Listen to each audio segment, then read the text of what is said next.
Pasuray-suray si tatay na naglalakad pa uwi sa bahay. Dali-dali ako nagpaalam kay Agatha na noon ay kalaro ko ng bahay-bahayan. Sa shortcut na ako dumaan nang sa ganun mauna ako sa pag-uwi kaysa kay tatay. Kailangan kong mabalaan si nanay dahil Jack, bubugbugin na naman siya pati kami ng mga kapatid ko. Ganyan talaga siya kapag lasing, walang ibang nais gawin kundi bugbugin kami kahit wala kaming kasalanan. Minsan, nagtataka ako kung bakit ganito ang trip ng tatay namin. Bakit yung tatay ni Agatha, kapag lasing hindi naman nananakit, kundi natutulog lang. Dumiretso ako sa likod ng bahay kung saan nag-iigib si nanay ng tubig sa poso. Nay, lasing na naman po si tatay. Naiiyak kong sumbong kay nanay. Pumasok na tayo, Owen. Baka abutan pa tayo ng itay mo. Dali, magtago kayo ng kapatid mo sa likod ng pinto. Huwag kayong lalabas kahit na ano pa ang mangyari. Naiintindihan niyo, Owen, Marcel? Tumango kami ng kapatid ko kahit natatakot kami. Nais kong pigilan si nanay at samahan kaming magtago, ngunit alam kong hindi ito papayag. Kahit ganon si Itay, inaalagaan pa rin ito ni nanay sa kabila ng pananakit nito sa kanya. Mas lalong nagsusumiksik si Marcel sa akin nang marinig ang sigaw ni tatay. Sumilip ako ng kaunti upang makita ang kaganapan. Sinalubong agad ito ni nanay, ngunit isang malakas na sampal ang ibinigay ni tatay sa kanya. Padabog itong naupo sa kawayang upuan. Tinawag nito si nanay na noon ay nasa kusina. Dahil sa pagkataranta, nabitawan ni nanay ang hawak na mangkok. Tumayo si tatay at sinikmuraan si nanay. Pinagsasasampal niya itong muli. Hindi na ako nakatiis kaya lumabas ako sa aking pinagtataguan.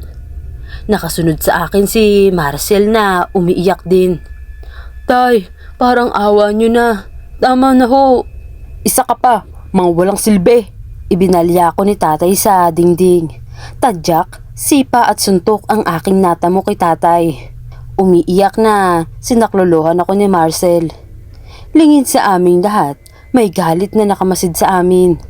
Sisipain sana uli ako ng aming ama nang biglang bumulaga sa amin ang napakapangit na nilalang. Mapupula ang mga mata at nanlilisik na nakatingin kay tatay. Mahaba ang mga kuko at may matalim na mga pangil. Gumagalaw ang mga buhok nito sa ere. Nakamasid lang ako sa kanya. Samantalang nawalan naman ng malay si nanay at Marcel. Hoy! Ikaw ha? Hindi ako natatakot sa iyong aswang ka. Baka gusto mong matulad sa mga walang kwentang yan. Lasing, nawika nito sa kaharap. Inangilan siya ng aswang at walang sabing pinagkakalmot siya nito. Tila natauhan si Itay sa ginawa niya at medyo nawala rin ang kalasingan. Baka sa mukha nito ang takot, ngunit huli na. Ibinaon ng aswang ang matalas na kuko sa dibdib ni Itay. Saka inilabas mula doon ang tumitibok pa niyang puso. Butas ang dibdib na humandusay ang katawan ni tatay. Bumalik sa pagiging normal na tao ang nilalang. Napalunok ako ng masilayan ang mukha ni Agatha. Nakangiti ito sa akin habang nilalaro ang mga daliri na may dugo.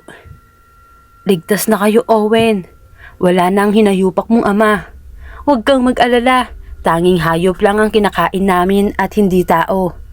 Sana sa kabila ng nalaman mo, magiging magkaibigan pa rin tayo at mananatiling lihim ang pagkatao namin sa iba. Magkaibigan pa rin tayo at salamat sa pagligtas sa amin, Agatha.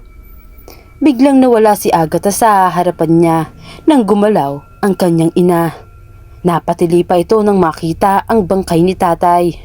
Wala akong pinagsabihan kahit isa sa nasaksihan ko. Nalungkot ako sa sinapit ni tatay, ngunit may katauhan ko rin ang nabunutan ng tinik.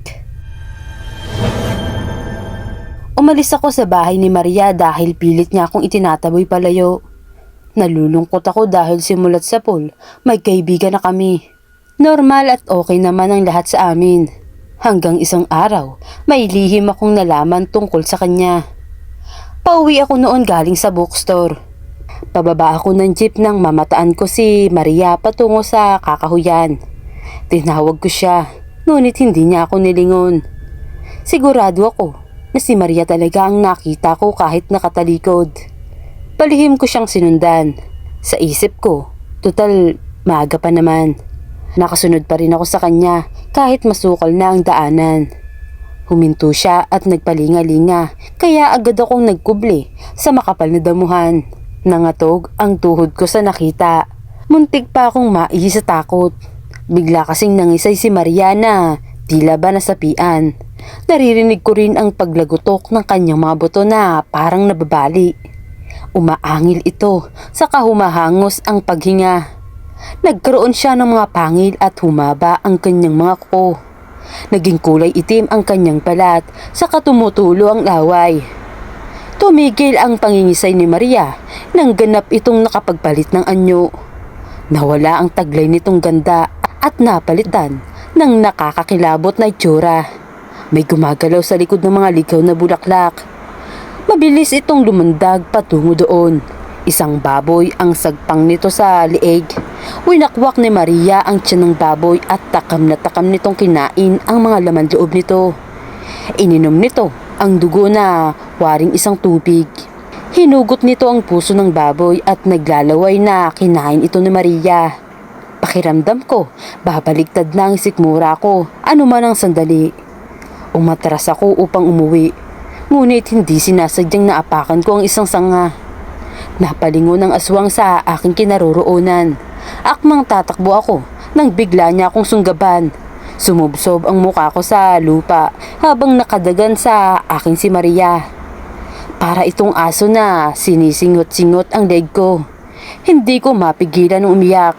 Nagmamakaawa ako sa matalik kong kaibigan na pakawalan ako. At wala akong pagsasabihan sa kanyang sekreto. Inangilan ako ni Maria, saka ibubukan nito ang bibig. Nakalitaw ang mga pangil habang panay ang tulo ng malapot na laway. Maria, parang awa mo na. Ako to, si Rebecca. Umiiyak na pakiusap ko sa kanya. Patuloy pa rin siya sa pag-amoy-amoy sa akin, ngunit hindi naman niya ako kinagat. Pakiwari ko, nagpipigil ito. Kusa itong tumigil sa kanyang ginagawa sa kamataman akong tinitigan. Nanginginig naman ako habang nakatingin sa kanya.